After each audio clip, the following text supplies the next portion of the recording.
Has technology been beneficial to us? Is technological change good or bad for us as a society?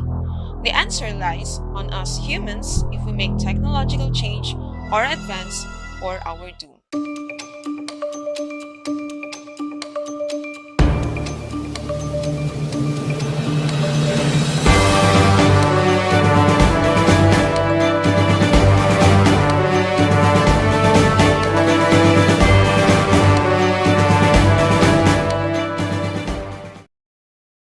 Hi, my name is Cheska Barcelo and welcome to the introduction of technological change. Technology is a useful servant, but a dangerous master, said Christian Lu Lang, a Norwegian historian and a teacher. Technological change has a dual nature. It can be both beneficial and harmful. On the one hand, technology can help us to solve complex problems, improve our quality of life, and create new opportunities. On the other hand, technology can also lead to job displacement, social isolation, and the concentration of power in the hands of a few. There is a complex relationship between technological change and social change. Technological change can both stimulate and disrupt social and economic progress, and it can amplify or even catalyze inequalities. That is why human agency, or the idea that people make their own decisions and are responsible for their own actions, is very important in shaping the course of technological change. We are not simply passive recipients of technological change. We can choose how to use and develop technology, and we can work to ensure that the benefits of technology are shared equitably. The first definitions: technical, technological, and technical objects. Are they all the same? Let's find out. Though a lot of people are familiar with the terms technical and technological, the similarities and differences between these terms are still quite a bit muddy. So let's take a look on what sociologists and anthropologists Marcel Mo, Leroy Gourhan, Andre Georges, Hortricourt, and others have introduced and extended. To resist the current tendency to make the terms somewhat synonyms, Moss and the others designated the term technical as an effective traditional act. Moss' formula for technology consists of these three elements: act, tradition, and efficiency. For act, technology is not defined by a collection of objects, but by the concrete action it exerts on the world. This means that technology is not just about things, but about how we use them to do things. Next is the tradition. Technology is also traditional, meaning that it is linked to the knowledge and skills that have been passed down from generation to generation. This does not mean that technology is static, but rather that it builds on the foundation of the past. And then lastly, efficiency.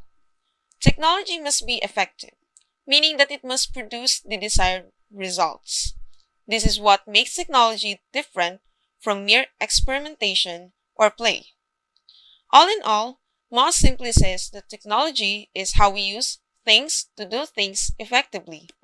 It is based on the knowledge and skills that have been passed down from generation to generation. Now, think of technology as a big pot of stew. It's made up of all sorts of different ingredients, including invention, innovation, and the knowledge and know-how that we've accumulated over time. Scientists, engineers, and industrialists are the chefs who stir the pot and come up with new and delicious ways to use technology. But even though they're always trying new things, they can't ignore the ingredients that are already in the pot. For example, the technology that we use to make smartphones today is based on decades of research in fields like physics, chemistry, and computer science. But it's also based on the knowledge and know-how of people who have been making tools and machines for centuries. So the next time you're using your smartphone, remember that you're not just using a piece of technology. You're using product of human ingenuity and innovation that builds on the knowledge and know-how of generations. And that's pretty cool, right? Technology is a social science that studies techniques, tools, machines, and materials. However, it is often difficult to clearly distinguish between the concepts of technology and technique. In a broader sense, the term technology can be used to refer to the grouping of techniques, procedures, methodologies, equipment, and discourses associated with their implementation. This broader definition is commonly used to refer to specific fields of technology, such as digital technology, biotechnology, and agrotechnology. In essence, technology is the systematic study and application of techniques to solve problems and improve our lives. In any case, technology is not the same as a technical object.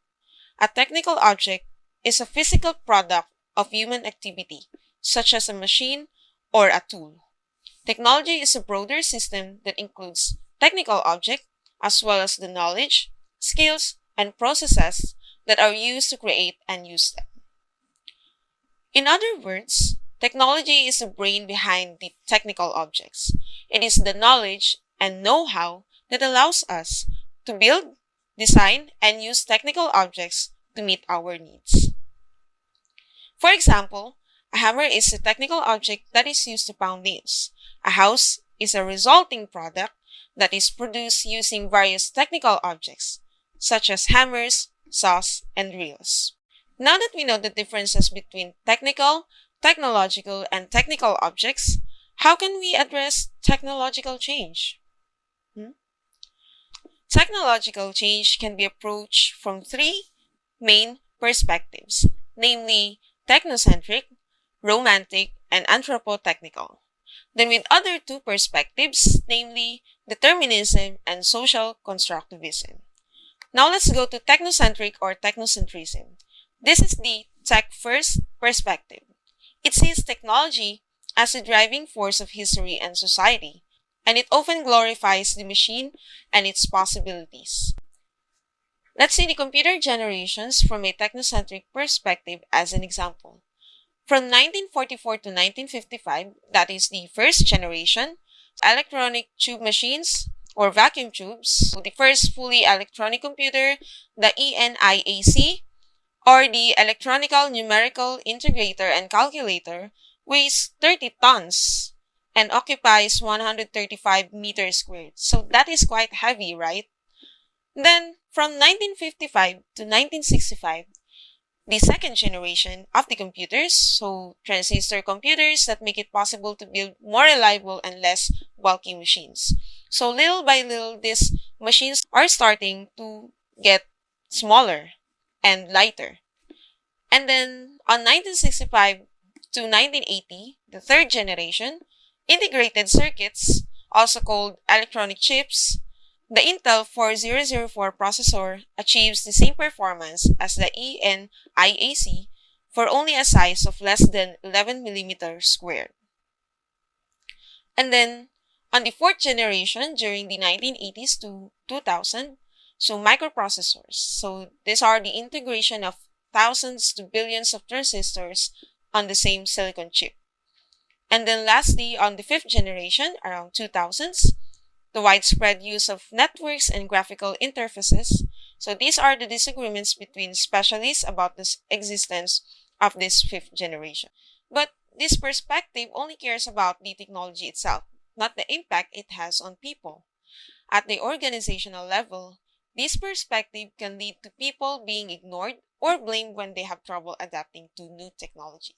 The romantic perspective, the inventor and his creation. Some or a lot of people love to attribute technological change to a single brilliant inventor, like a tech superhero. But this is a bit of a romantic myth. In reality, most inventions are the result of many years of work by many different people. It's like trying to say that only one person made a delicious cake. So the cake might have been baked by a single person, but it was made possible by the work of many farmers, millers, bakers, and other people involved in the food supply chain. So while it's fun to imagine a lone inventor toiling away in their lab, the reality is that technological change is a team effort. Looking back in time, this is how technological change evolved in a romantic perspective. So from 1769 to 1899, a lot of things have been invented and innovated from one technical object to another. So from an improved condenser for the steam engine by James Watt to the first internal combustion engine by Etienne Lenoir to the first transatlantic radio transmission by Marconi, which won him the Nobel Prize in 1909. So it didn't stop there, as a lot of things continued to be developed based on already existing technical objects at the time. So for the past century, from 1903 to 1998, we have come so far from the first motorized flights by the Wright brothers, Orville and Wilbur, to spacecrafts, microprocessors, microcomputers, and towards operating systems and websites such as Amazon and Google that we are currently using nowadays. And lastly, in 2005, a social network Facebook was founded by Mark Zuckerberg after testing it on his fellow students at the Harvard University. Now, the opposite of technocentrism is anthropocentrism, a vision of technologies centered on individuals and social groups. The technologies are thought of in reference to the human beings and not the other way around. However, we will avoid any radicalism. So the anthropotechnical approach considers how to achieve co-adaptation between object and subject. The focus on the uses of technologies and no longer on the objects themselves, as they couple the human and technological, is a good illustration of this approach. So from 1955 to 1960, it was from scientific computing to management. Then on 1960 to 1970, it was the development of management applications, while from 1975 to 1990, it became computing for all. Then on 1990s, it was an integration into business. In total, the history of computing from 1955 to 1990 is a story of rapid technological advancement and social integration. Computers went from being specialized tools for scientists and engineers to becoming essential tools for businesses and individuals alike. Then moving on with the remaining two perspectives or approaches regarding technological change, we will now tackle about determinism. So according to Adler, technological determinism, TD for short, is the idea that technology has important effects on our lives. This idea figures prominently in the popular imagination and political rhetoric. For example, in the idea that internet is revolutionizing economy and society. TD has also had a long and controversial history in the social sciences in general and in organization studies in particular. Critics of technological determinism argue variously that technology itself is socially determined. The technology and social structures co-evolve in a non-deterministic, emergent process, or that the effects of any given technology depend mainly on how it is implemented, which is in turn socially determined. Given the proliferation of new technologies in modern capitalism, the TD debate is continually renewed. So for example, the invention of the printing press led to the Protestant Reformation. So this is a classic example of technological determinism. So it suggests that the printing press caused the Protestant Reformation, when in reality, the Reformation was caused by a complex set of social, political, and religious factors. The printing press undoubtedly played a role in the Reformation by making it easier to spread Luther's ideas, but it was not the sole cause.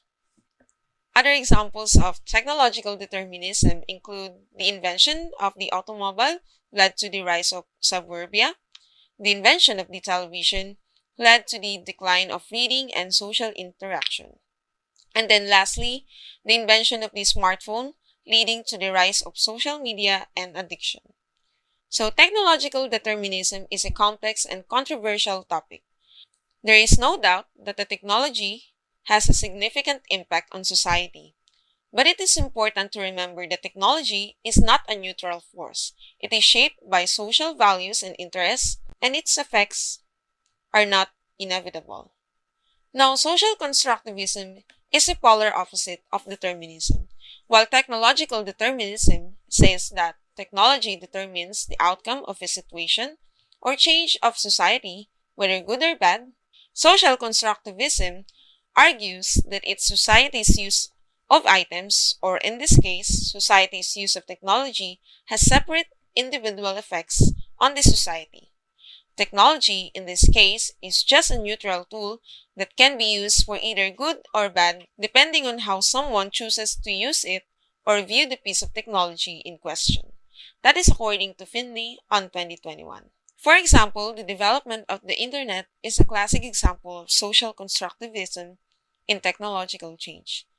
The internet was not invented by any one person or organization. It was the result of collaborative efforts of many different people and groups over many years. The internet was shaped by social, political, and economic needs and interests of the people who developed and used it. For example, the early internet was primarily used by academics and researchers. It was developed to facilitate communication and collaboration between scientists and engineers. As the internet became more accessible to the general public, it began to be used for a variety of other purposes, such as entertainment, commerce, and social networking. Here are some other examples of social constructivism in technological change. The development of the personal computer, then the development of the smartphone, then social media, and then lastly, the artificial intelligence.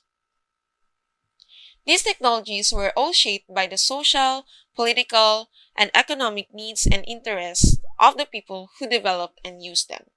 They have also had a profound impact on society. It is important to note that social constructivism does not deny that technology has its own material and physical properties. However, it does argue that technology is not simply a product of scientific and engineering process. It is also a product of social forces. Now, technology as a social science has three pillars. The first pillar of a pluralistic approach to the study of technology is the acceptance of multiple perspectives on technical objects and technological change. The same technical object can be viewed from different perspectives, each with its own value depending on the identities and cultures of the actors involved. For example, a smartphone can be studied from a purely physical point of view, a manufacturing point of view, an economic point of view, a point of view of its uses, and an artistic point of view. So each of these perspectives reveals different facts and mobilizes different methods. In conclusion, a pluralistic approach to the study of technology recognizes that technology is a complex phenomenon that can be viewed from many different perspectives. Each of these perspectives has its own value and can contribute to our understanding of technology and its impact on society. The second pillar of a pluralistic approach to the study of technology is the contextualization of the technical object. This means that we must not isolate the technical object from the situations in which it plays a specific role and from the time at which it evolves.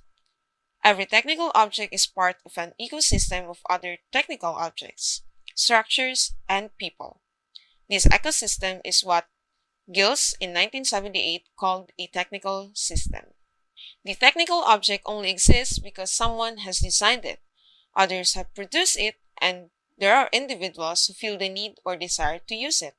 This process requires the extraction and processing of raw materials, the transportation of products at different stages of production, the marketing and distribution of the manufactured object, and the provision of infrastructure and services to allow its use.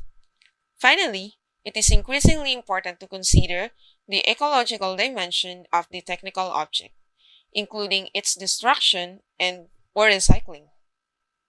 All of these processes require multiple resources, including materials, energy, money, and human resources. Now, the third pillar of the anthropotechnical approach is to understand the relationship between people and technology. This means recognizing that technology is not simply a product of scientific and engineering process, but it is also shaped by social forces. So, for example, the development of the computer was influenced by both technical and social factors. It was originally developed for military and scientific purposes, but it was later adopted by businesses and individuals for a variety of other uses.